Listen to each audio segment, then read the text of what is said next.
de, de reconduire son stage encore et encore, il sera beaucoup plus motivé quand il passe de l'étape de stagiaire à employé. C'est ça. Au lieu qu'il garde le statut de stagiaire, il va être moins motivé parce qu'il reste, il ne sait pas quand est-ce qu'on peut le virer et recruter quelqu'un réellement. Mais quand il est recruté employé, il va mieux s'investir dans l'entreprise, dans la société. Bon, quand je fais l'analogie avec les enseignants, les AME.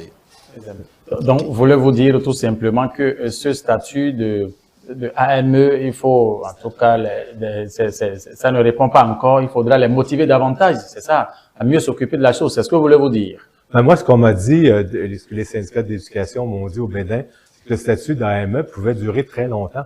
On pouvait être AME pendant 5 ans, 6 ans, 7 ans. Alors, si on aspire, il faut que l'aspiration soit de courte durée. Je peux comprendre pour 1 an que la personne apprenne le métier, mais après 1 an, elle devrait avoir accès à la permanence. Et si on veut avoir un corps enseignant qui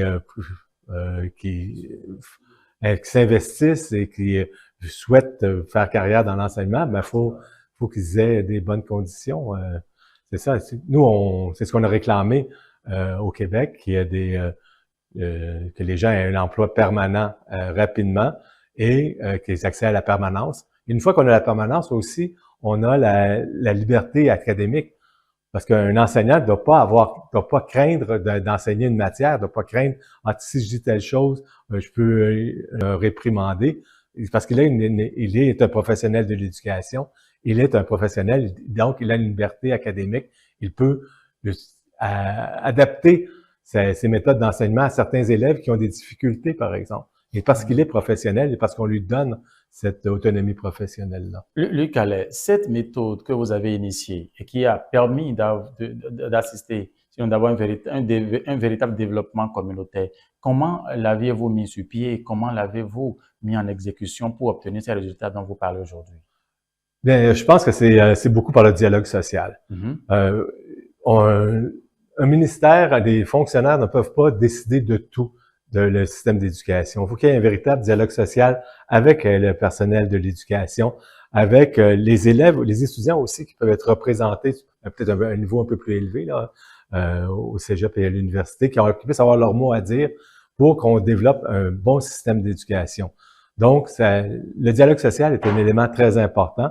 Chez nous, les syndicats de l'éducation ont participé au développement du système éducatif. Dans les programmes, quand on change des programmes d'éducation, par exemple, moi, sur le programme d'histoire du Québec et du Canada, on a refait le programme d'histoire et j'ai participé au développement à refondre du système d'éducation pour le programme d'histoire. Par exemple, on a parlé davantage de l'histoire des Autochtones qui étaient là avant que les premiers Français et les premiers Anglais arrivent, pour intégrer que les gens connaissent leur histoire. Et ça ne s'est pas fait par quelqu'un du ministère qui a dit maintenant c'est ça le programme et on l'impose partout. Non, il y a eu une véritable consultation. Et lorsque les gens se sentent consultés, se sentent écoutés, ils peuvent davantage s'investir et croire davantage en leur métier. Donc, il faut reconnaître aux enseignantes et enseignants qu'ils sont des véritables professionnels de l'éducation. Voilà. Merci à vous. Alors, le temps nous presse, sinon on aurait souhaité rester encore un peu plus longtemps que ça afin d'avoir idée claire en tout cas, plus d'idées, justement pour savoir comment travailler à la base pour aboutir à un développement communautaire aussi épanoui. André Alikhonou, nous allons conclure. Déjà, la question est tellement intéressante et je pense que c'est, j'ai envie de dire, le nœud des nœuds de tous nos problèmes. Et on fait pas mal à ETL de revenir dessus sous plusieurs formes, de parler encore éducation. Aujourd'hui, on parle éducation, instruction, outils de développement communautaire et je pense que c'est ça qu'il faut retenir. Non seulement, on s'est attardé énormément sur ce que devait être la responsabilité des institutions, des autorités, j'ai envie de dire étatiques, gouvernementales, mais il faut aussi reconnaître la responsabilité des parents, des responsables communautaires au niveau local. Ils doivent aussi prendre leurs responsabilités dans l'éducation des enfants. C'est pas que à l'État de pouvoir construire. Une communauté autonome peut s'élever et concevoir ou contribuer à offrir aux enfants, j'ai envie de dire, un cadre éducatif qui puisse être attrayant, qui puisse